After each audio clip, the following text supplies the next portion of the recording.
그리고 또 오늘 양해 말을 미리 해야 될 것 같은데,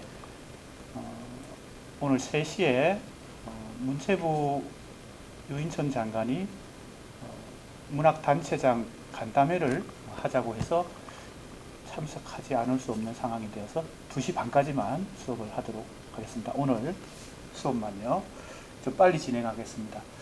서정주 초기시에 대해서 그동안 공부한 걸 간단하게 요약하면, 서정주 첫 시집 화사집을 중심으로 초기시의 구조적 연구를 시도해서 전체 40~50편 첫 시집에 혹은 초기시 전체의 작품 중에서 부분과 전체, 중심과 주변, 내 나름대로 계속 읽으면서 파악한 것은 자화상을 중심으로 삼아서 분석할 수 있겠다. 그래서 자화상 중심으로 그 하나만 가지고 한 것은 아니고 다른 부분들과, 그죠? 다른 부분들과 이 중심과 주변의 관계, 또 부분과 전체의 관계를 같이 고려하면서 그 속에 들어있는 뭘 연구한 거예요? 상징을 연구해요. 상징은 이미지를 연구한 겁니다. 이미지의 하위 범주 속에 다시 비유도 있고 상징도 있고 또 여러 가지 이제 분석소라고 하는 것은 연구자나 비평가가 분석의 대상으로 삼는 요소, 분석소. 근데 그것이 꼭 상징이어야 될 필요는 없다는 거죠.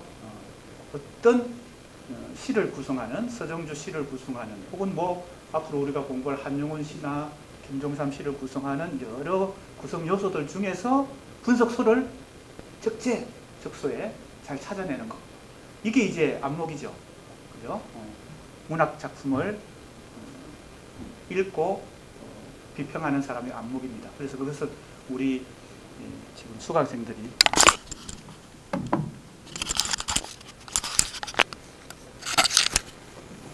각자 지금 1차 과제를 준비하면서 그 안목을 최대한 발휘해서 그런 가장 기본은 뭐예요? 작품을 자기 나름대로 읽어보는 겁니다. 읽으면서 자기 나름대로 그 어떤 분석소를 취사 선택할 것인가. 내가 선택한 것은 상징인데 그 상징도 다 n분의 1의 비중이 있는 게 아니고 그 중에 중심과 주변이 있다.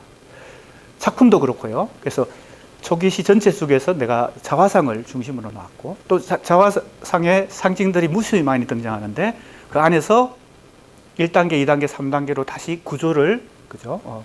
시간적 구조를 과거, 현재, 미래 이렇게 도출하고 그 속에서 1단계는 아버지, 어머니, 아들 이것이 핵심 상징이고 2단계는 부끄러움, 재인천치 3단계는 뭐예요? 피와 이슬과 아침 이렇게 중심 상징들을 다시 찾아냈죠. 그 위에도 벽도 있고 불도 있고, 그죠? 물론 벽도 있고 불도 있고 병든 숙회도 있고 다양한 상징들이 있는데 그 중에서 핵심과 주변이라고 그래서 중요하지 않은 게 아닙니다. 오히려 주변이 중요할 수도 있어요. 그죠? 그러니까 이때 중심과 주변 했을 때는 가치 개념이 들어간 게 아닙니다. 주변이 오히려 중요할 수 있어요. 오히려 더 좋은 논문이나 비평은 주변에서 뭔가를 찾아가지고, 그죠? 남들은 다 이게 중심이라고 생각하는데 주변적으로 생각하는 것, 대수롭지 않게 생각하는 것에서 뭔가 분석소를 찾아가지고 이 중심을 뭐예요? 중심을 고정관념을 깨트리는 거. 주변에서 시작해가지고 중심을, 그죠? 공략하는 거. 이게 더 좋은 비평이 될 수 있고 논문이 될 수 있습니다. 그래서 중심과 주변, 부분과 전체 다 중요한 것이죠. 이제 심층으로 들어가는 거. 그걸 이제 나름대로 각자가 다 이제 개발해내야 되는 거죠. 어떻게 시의 표면에만 머물지 않고 심층으로 들어가서 그걸 분석해서 새로운 걸 해석해내느냐.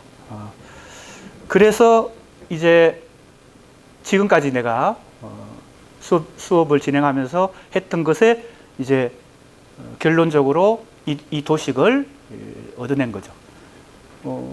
수강생들은 또 다른 어떤 결과를 만들어낼 수 있습니다. 자, 그러면 이것은 서정주 초기시에서 내가 나름대로 지금 구조적 연구를 해서 도출한 상징의 체계 혹은 상징의 구조나 체계나 사실 비슷한 말입니다.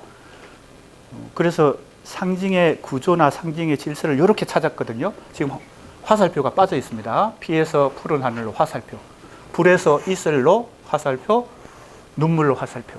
그죠? 그래서 이 벽이 빠졌는데 벽과 불의 이 관계가 사실은 또 중요하죠. 그러나 핵심만 도표로 만들다 보니까 벽이 빠져 있습니다. 그럼 이것은 끝난 것이냐? 내가 볼 때는 이것은 구조적 연구 중에서 첫 단계다. 일종의 뭐예요? 엑기스를 찾아낸 거죠. 그죠?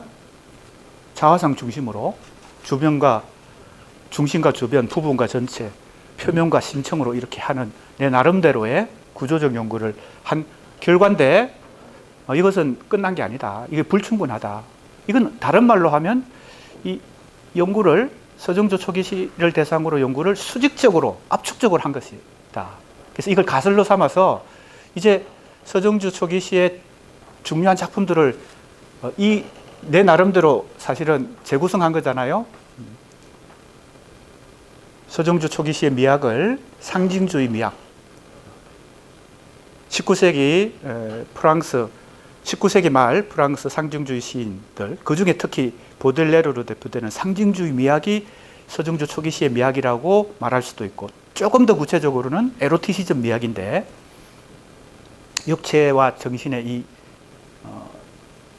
양극이 충돌하면서 갈등을 일으키면서 엄청난 긴장을 불러일으키는 이 에로티시즘 미학이라고 할 수 있는데, 그 미학이 어디서 발생해서 지금 현재 상황에 부끄러움을, 그죠? 죄의식을 느끼고, 그래도 뉘우치지 않을 수 있는 어떤 시의 이슬, 그러나 몇 방울의 피가 언제나 항상 섞여 있는 그것을 중심으로 발생과 현재 상황과 미래적 어떤 지향점, 이걸 나름대로 재구성한 거거든요. 근데 서정주 초기시를 쭉 이렇게 첫 시집의 시들을 읽어보면요, 이게 딱 질서정연하게 이게 발생, 현재 상황, 미래적 지향성 이렇게 나오는 건 아니죠. 이건 내가 엑기스를 재구성해낸 거잖아요. 어떤 작품을 중심으로.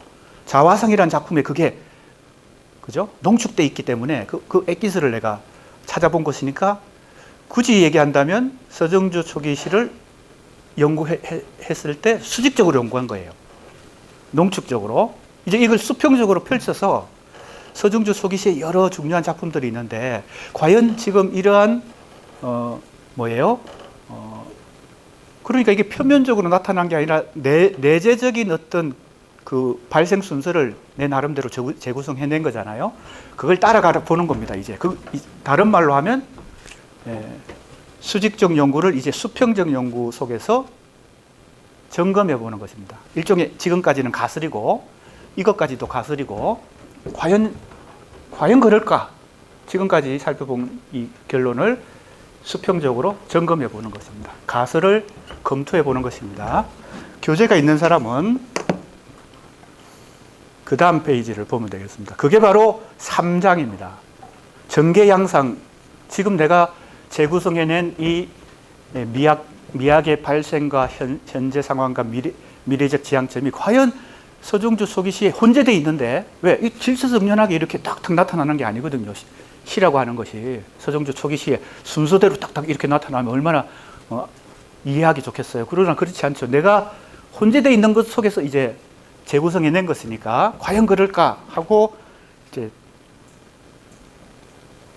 다시 펼쳐보는 것입니다. 수평적으로 펼쳐보는 것입니다. 그게 3장입니다. 지금 2장까지 했고요. 자, 이제 좀 빨리 하겠습니다. 3장을 보면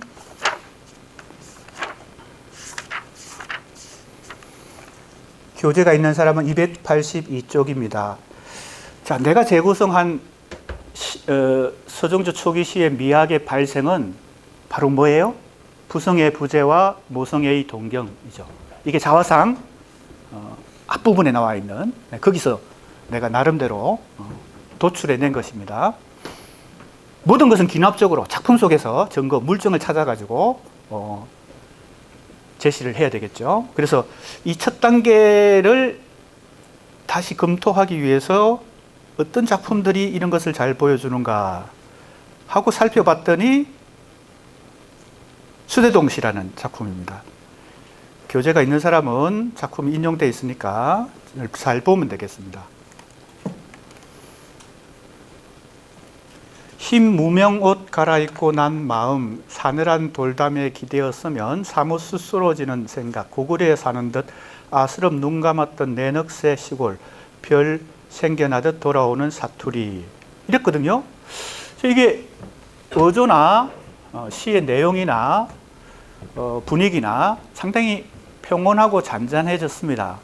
그러나 이것도 첫 시집에 화사집에 실려 있어요. 그럼 이것은 우리가 그 에로티시즘 미학이 가장 강렬하게 나타난 것은 화사라는 작품인데 어떻게 이해해야 될까? 화사집에 이런 작품도 있고 화사 같은 강렬한 작품도 있고 문둥이 같은 작품도 있고 벽 같은 작품도 있고 물론 자화상도 있고요. 자, 그러면 막 혼재되어 있는 거죠. 내 나름대로 재구성한 그것에 의해서 이걸 한번 살펴보면 흰 무명옷을 갈아입었다. 이것은 뭔가 우리가 지금까지 공부했던 그 핵심 상징들과 비교한다면 피와 대조적입니다. 피의 붉은색과 대조적인 흰 무명옷이에요. 그러니까 어떤 육체적 욕망으로부터 약 잠잠해진 어떤 마음 상태 이런 것이 흰 무명옷에 그래서 갈아입었다는 표현을 쓴 것 같아요.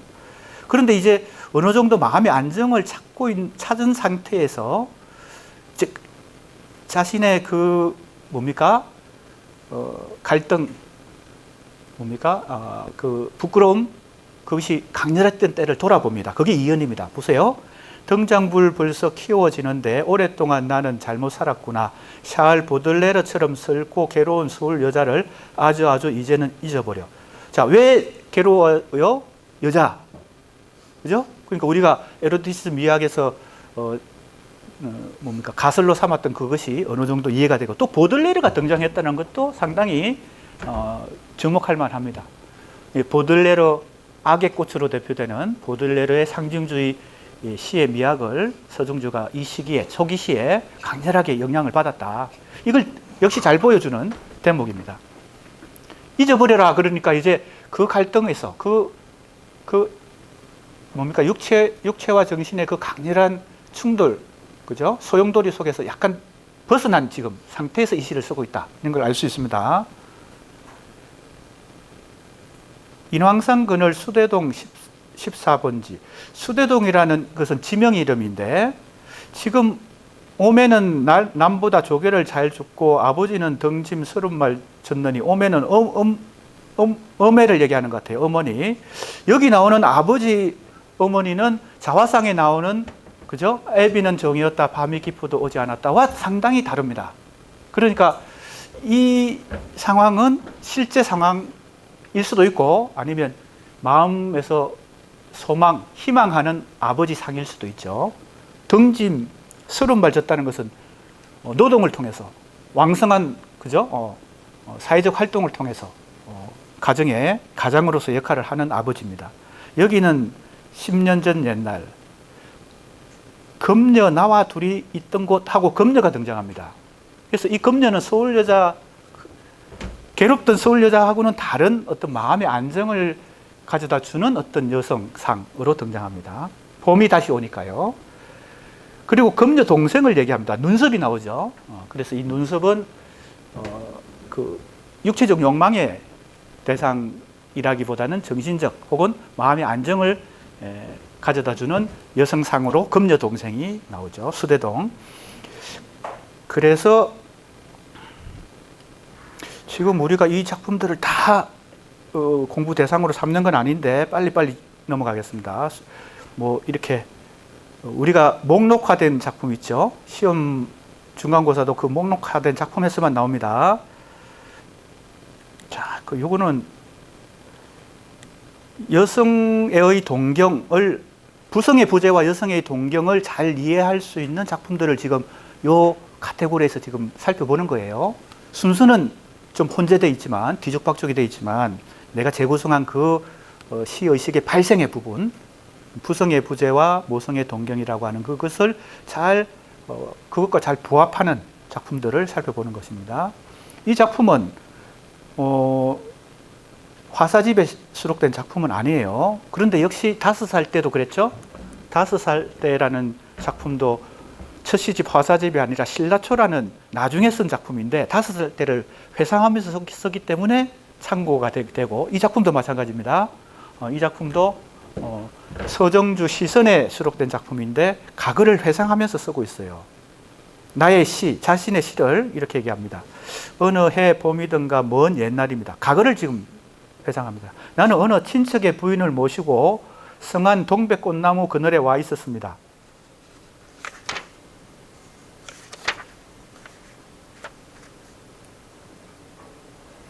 부인은 그 호화로운 꽃들을 피운 하늘의 부분이 어딘가를 아시기나 하는 듯이 앉아 계시고, 자, 이 부인이 이제 모성을 그죠? 대신하는 어떤 이미지로 등장하죠. 앞에서는 금녀 동생이 나왔는데 모성과 아주 가까운 어떤 여성상이죠. 즉 정신적 어떤 마음의 안정을 주는, 여기도 마찬가지입니다. 이 친척의 부인 모성에 가까운, 모성의 동경을 잘 이해할 수 있는 작품입니다. 그러니까 강렬한 육체적 욕망에 사로잡히는 에로티시즘 미학만이 서정주 첫 시집에 있지 않다는 겁니다. 이런 작품도 있다는 거예요.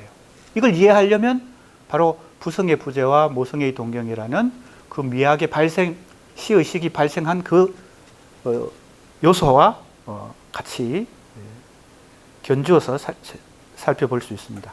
그런데 어린 시절에 이 친척 부인이 풀밭에 동백 그늘에 와 있는데, 나는 풀밭 위에 흥건한 낙화가, 꽃이 떨어진 거죠. 낙화가 안쓰러워 주워 모아서는 부인의 펼쳐진 치마폭에 갖다 놓았습니다. 우리 고전 시가 중에 헌화가라는 게 있죠. 꽃을 꺾어서 들이오리다. 그죠? 이건 어떻게 보면 애정의 표현입니다.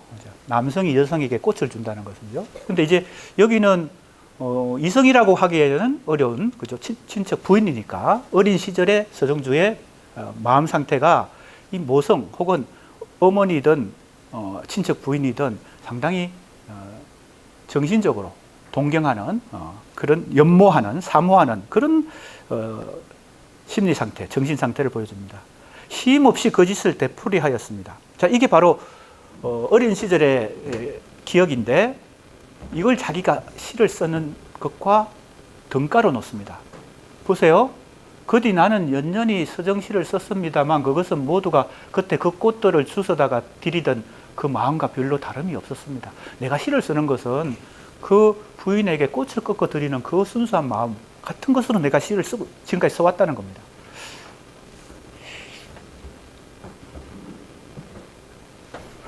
그러니까 상당히 단순하지 않죠. 서정주 초기 시에 이 시적 주체가 병든 수케 마냥 헐떡거리며 나는 왔다 했으니까 그것은 미래의 모습만이 아닙니다. 과거로부터 현재까지 또 미래까지 그렇게 갈 거라는 예감 같은 걸 얘기하니까 마지막 부분을 단순히 미래라고 자화상에서 찬란히 튀어오는 어느 아침에도 할 때 그것은 단순한 미래가 아니에요. 전체가 그냥 미래라고 그냥 도식적으로 얘기하기에는 너무 복잡합니다. 그 안에 시제는. 왜? 마지막 보세요. 병든 수케 마냥 헐떡거리며 나는 왔다라고 하는 것은 과거로부터 현재까지 계속 그렇게 해왔다는 것이고, 앞으로도 피가 그죠? 시의 이슬에 몇 방울의 피가 섞여 있을 거란 예감을 하는 것이죠. 완전히 지워지지는 않을 것이다. 왜?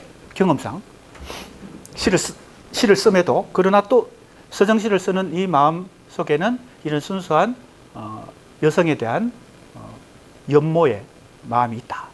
그걸 어떻게 다 복잡한 걸 이해할 수 있느냐? 그게 바로 이제 서정주 초기 시가 가지고 있는 발생적 시의식의 발생이다. 그러나 이제 웬일인지 나는 이것을 받아줄 리가 땅 위에 아무도 없음을 봅니다. 내가 주워 모은 꽃들은 제절로 내 손에서 땅 위에 떨어져. 이제 허무해졌죠. 내가 그렇게 시를 쓰는 그 이유가 있었는데.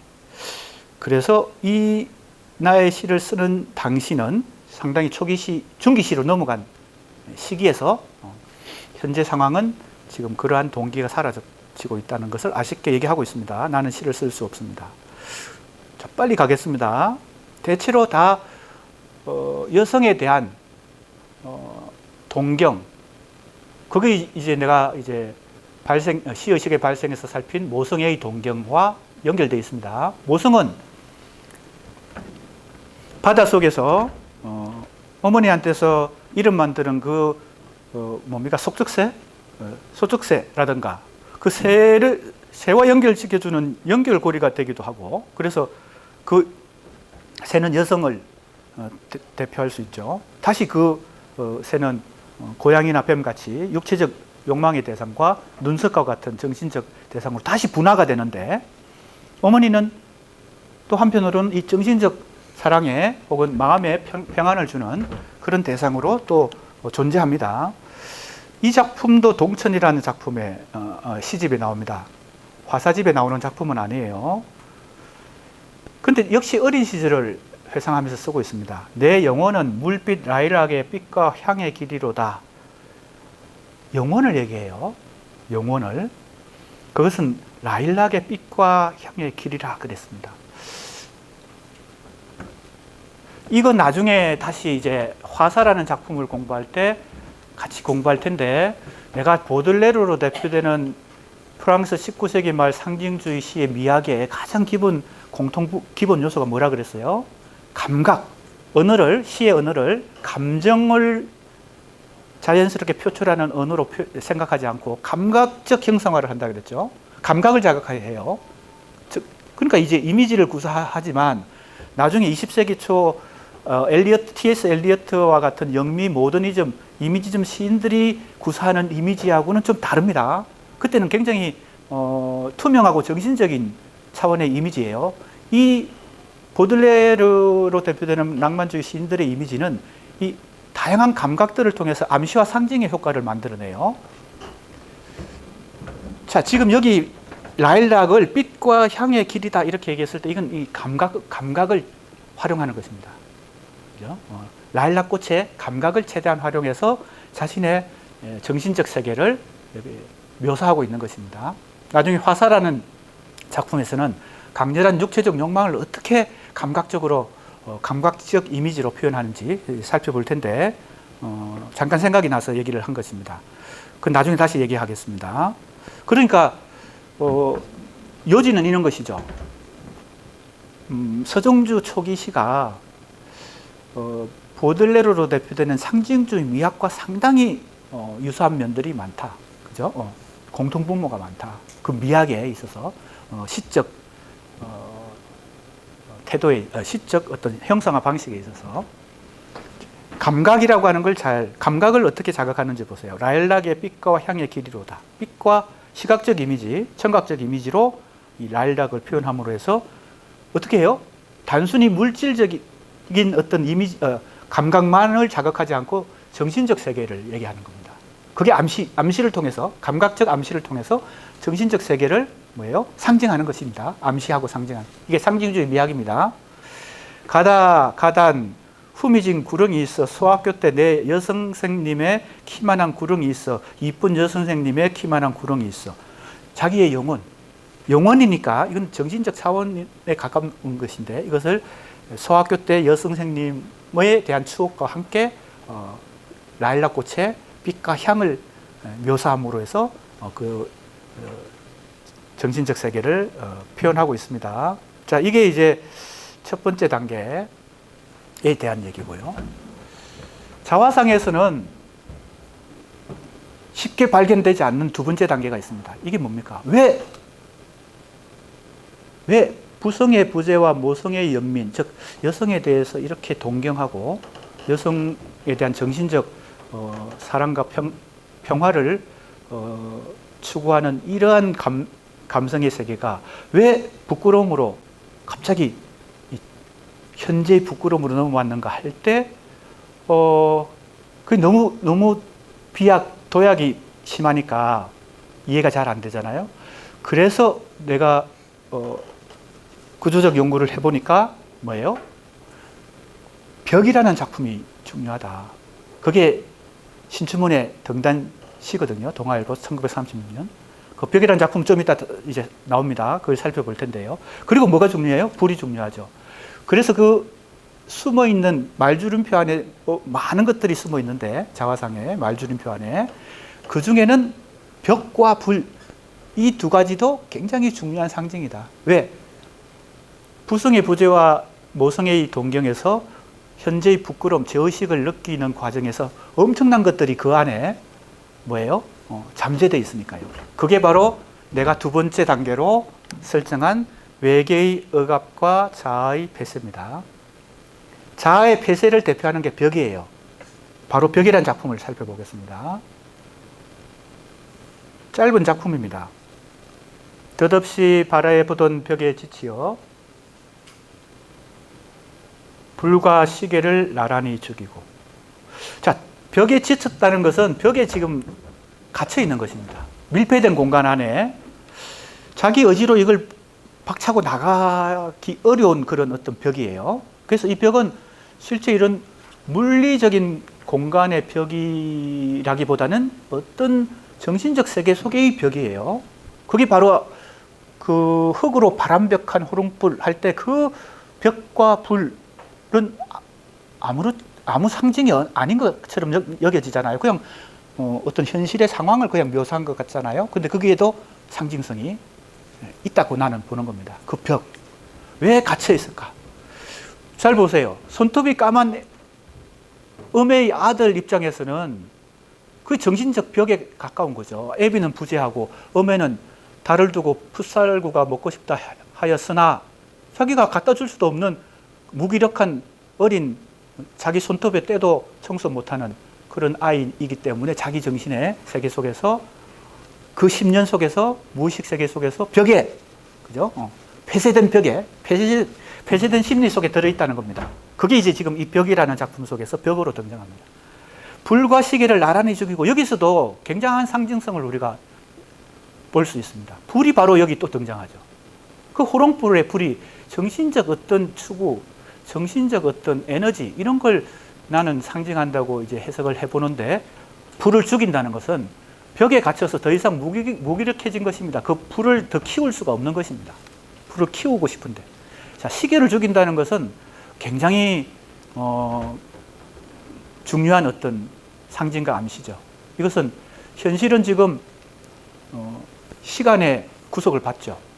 그죠? 이건 너무나 객관적이고 과학적이고 근대적인 사고방식에 의해서, 이성에 의해서 누구에게도 이 시간의 시계가 지금 내가 12시 반까지 오늘 수업을 한다고 해놓고 지금 계속 내가 시계를 보고 있는데 이 시계의 지배를 받죠.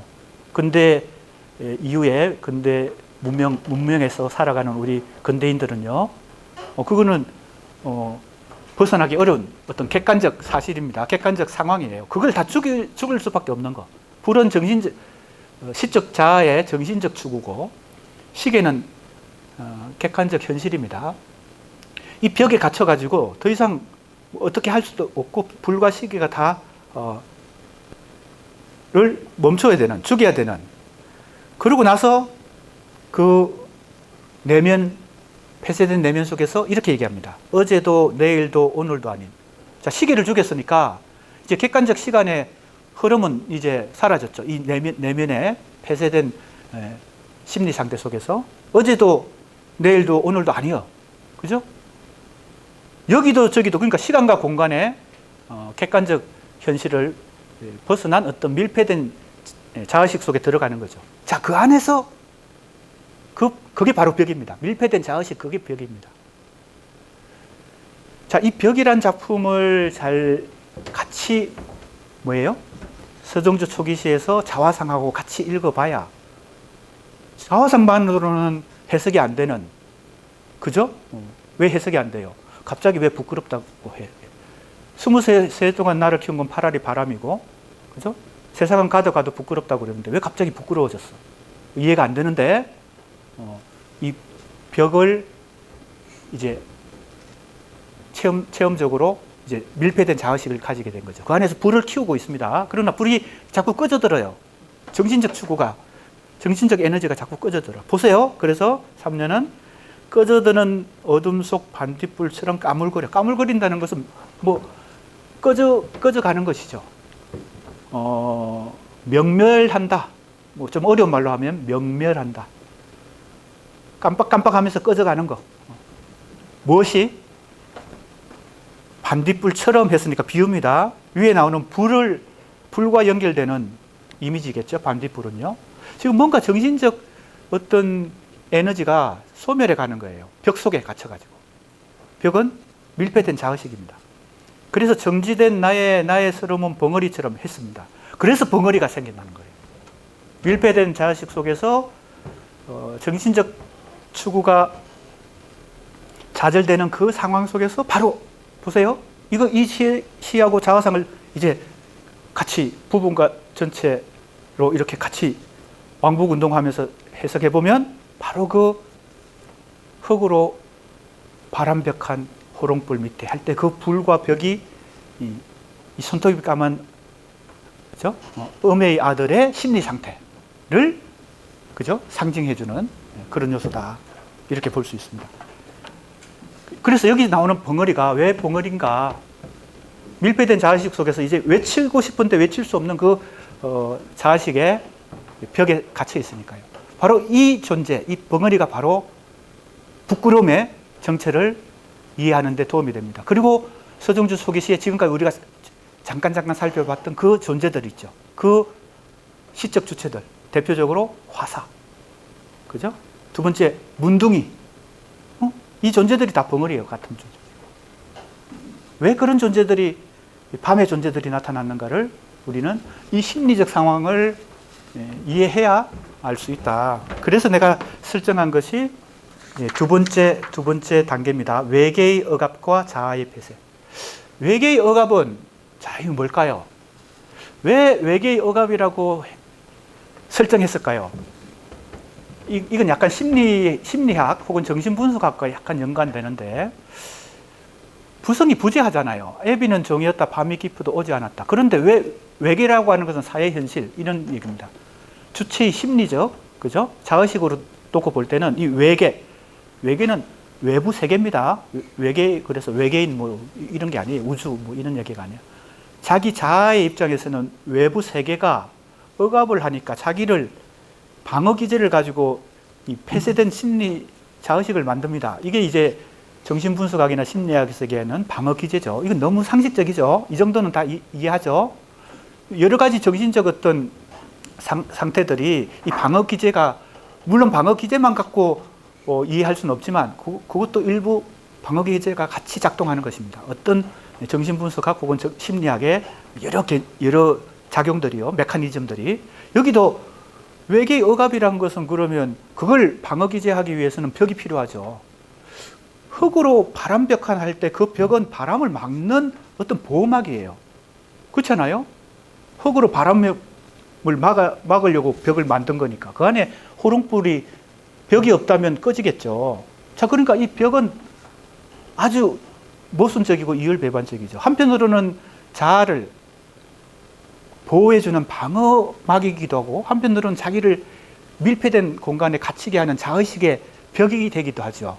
자, 그 이중성을 잘 이해해야 복잡한 인간의 심리 혹은 인간 정신세계를 잘 이해해야 시도 이해할 수 있습니다.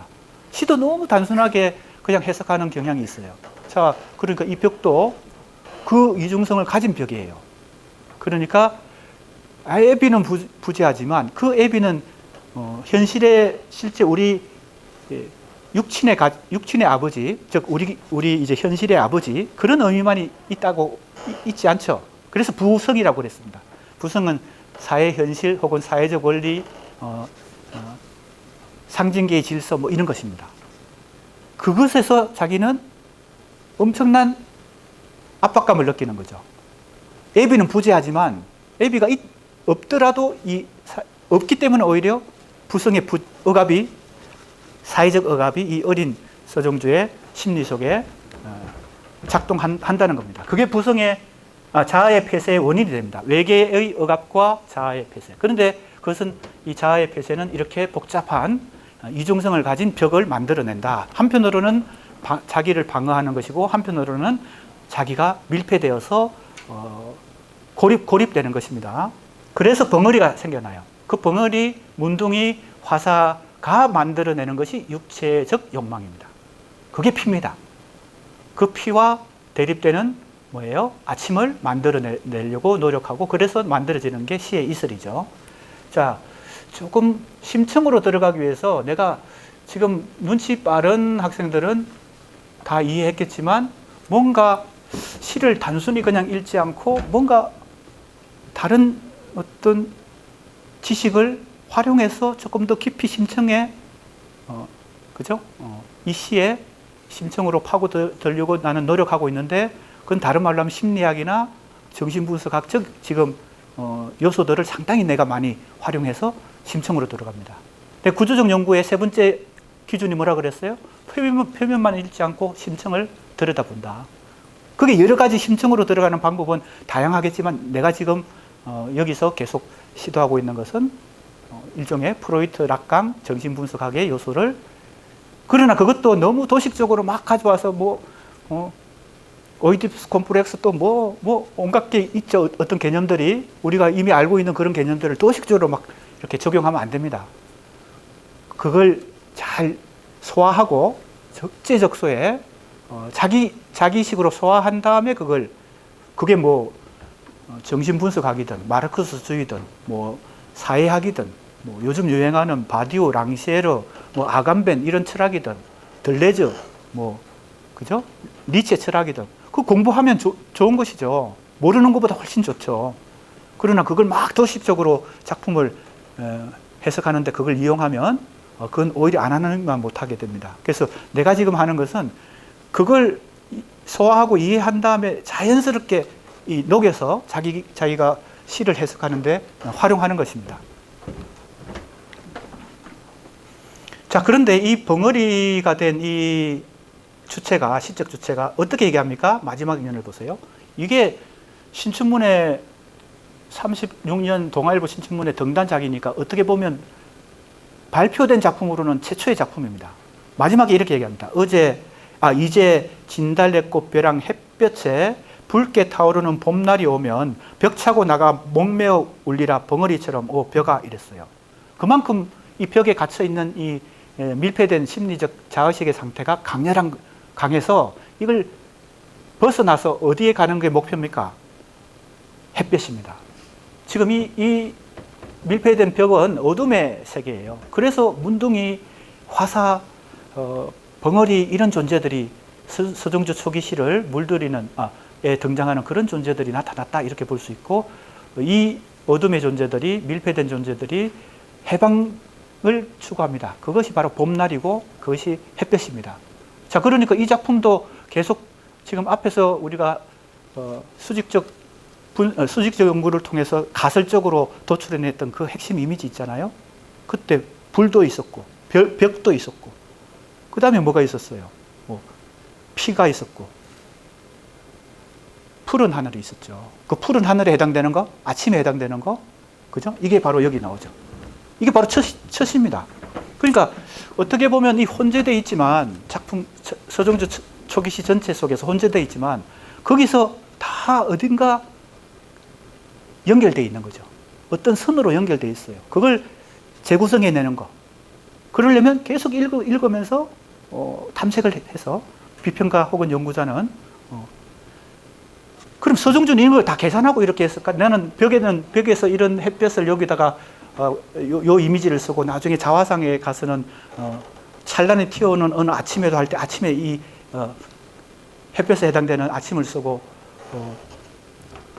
해와 하늘빛이 문둥이는 스러워 할 때 문둥이라는 작품에서는 해와 하늘빛이라는 이 단어를 여기다 쓰고 계획적으로 다 염두에 두고 썼을까? 내가 볼 때는 아닙니다. 서정주는 모르고 쓰는 거예요. 어떤 창작열의 예술 정신에 빠져가지고 자기도 모르게 그 에너지, 넘쳐나는 에너지를 시적 언어로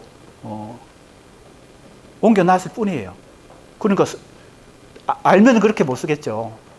계산하고 쓰면 그렇게 못 쓰는 거예요. 어떤 에너지에 넘쳐서 그렇게 예술가는 그렇게 할 수밖에 없어요. 그래야 예술가가 되지. 그 예술가는 이렇게 분석하고 나처럼 이렇게 분석해서 해석하고 구조적으로 연구하고 이렇게 하면 안 되는 것입니다. 그러니까 예술가가 해놓은 것을 우리는 문학 연구자나 비평가는 예술가도 모르는 그 심층을 파고들어서 이렇게 찾아낼 수 있다. 그래서 예술가도 대단하지만 연구자나 비평가도 못지않게 다른 역할을 한다. 대단할 수 있다. 이렇게 생각할 수 있습니다. 자, 또 다음 작품. 벽과 불의 이미지를 위해서 이런 작품들을 살펴봤어요. 다른 작품, 아까 이미 이런 얘기들은 했으니까 벽과 불의 이미지가 상징이 여러 곳에서 나타납니다. 이것도 마찬가지예요. 서정주가 다 내가 이 벽이란 이미지를 이런 의미로, 벽이란 상징을 이런 의미로 내가 구사해야 되겠다. 불이란 상징을 이런 의미로 구사해야 되겠다. 그러지 않았을 거예요. 모르고 했을 거예요. 그건 어떤 에너지에 넘쳐서 그러나 반복적으로 구사되고 있는 이 이미지나 상징들을 캐치해서 그 속에 들어있는 의미가 뭐고 그 속에 어떤 정신의 구조가, 그죠? 메커니즘이 들어있는지, 상징의 구조를 통해서 의미의 구조를 찾아내는 거. 이게 연구자가, 비평가가 하는 이제 작업이겠죠. 자, 문둥이는 이미 했고요. 앞에서 설명하면서 이미 했고, 여기 해와 하늘빛이 나오죠. 그리고 서러워라고 하는 것이 미워한다는 뜻이 아니라 오히려 역으로 이 해와 하늘빛을 동경하고 그 세계로 가고 싶어 하는 것이죠. 왜? 이 밤의 존재니까요. 문둥이, 벙어리, 화사 다 밤의 존재들이에요. 그리고 서정주 자화상에 그 부끄러움을 느끼고 죄인과 천치를 느끼는 그 일년까지는 다 밤의 존재들이에요. 밤에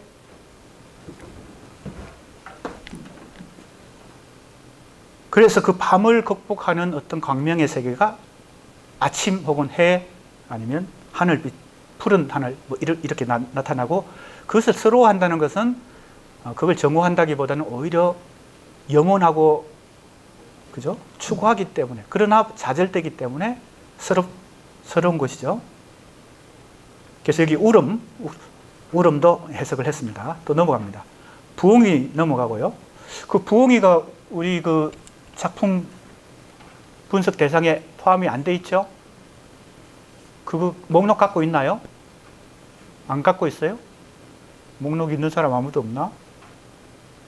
강의 계획서에, 진도 계획에 다 어떤 작품을 가지고 서정주를 공부한다 다 돼 있는데, 지금 그 표시된 작품 중심으로 하면 되는데 내가 지금 다른 작품들까지 대체로 다 하고 있습니다. 자, 이제 중요한 화사가 등장했습니다. 자, 이 서정주 초기시의 대표작이죠. 화사 꽃뱀인데요. 처음에 어떻게 시작하냐면 사향 박하의 뒤안길이다 이렇게 시작합니다.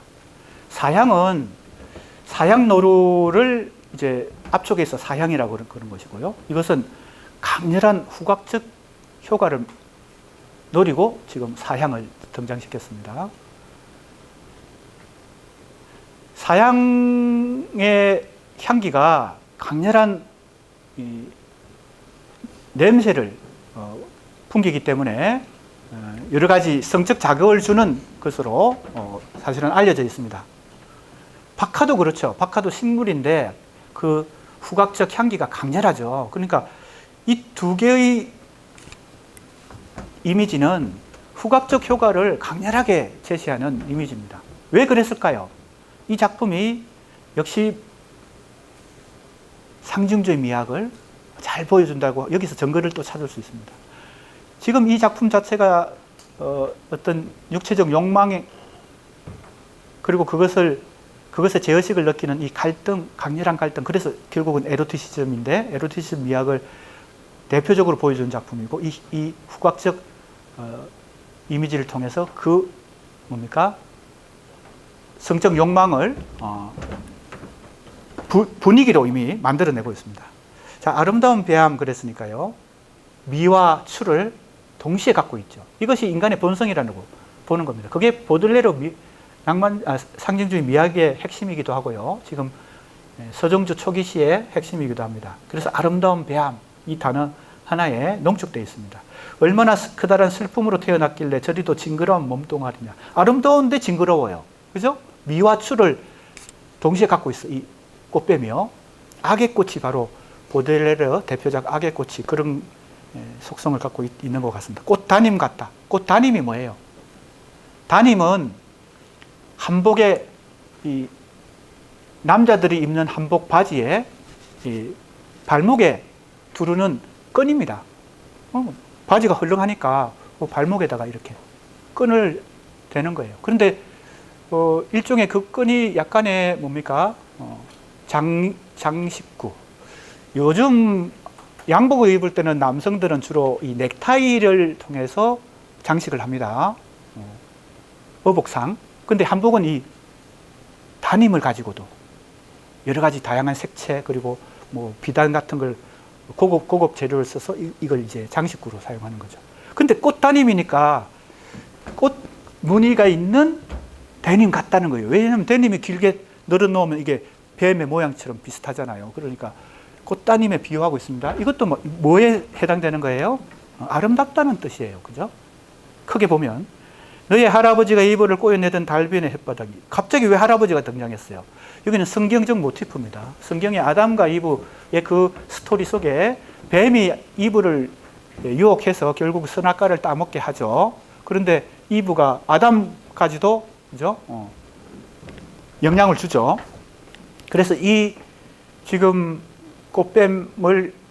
뱀을 보면서 지금 이 성경적 모티프까지 지금 구사를 하고 있습니다.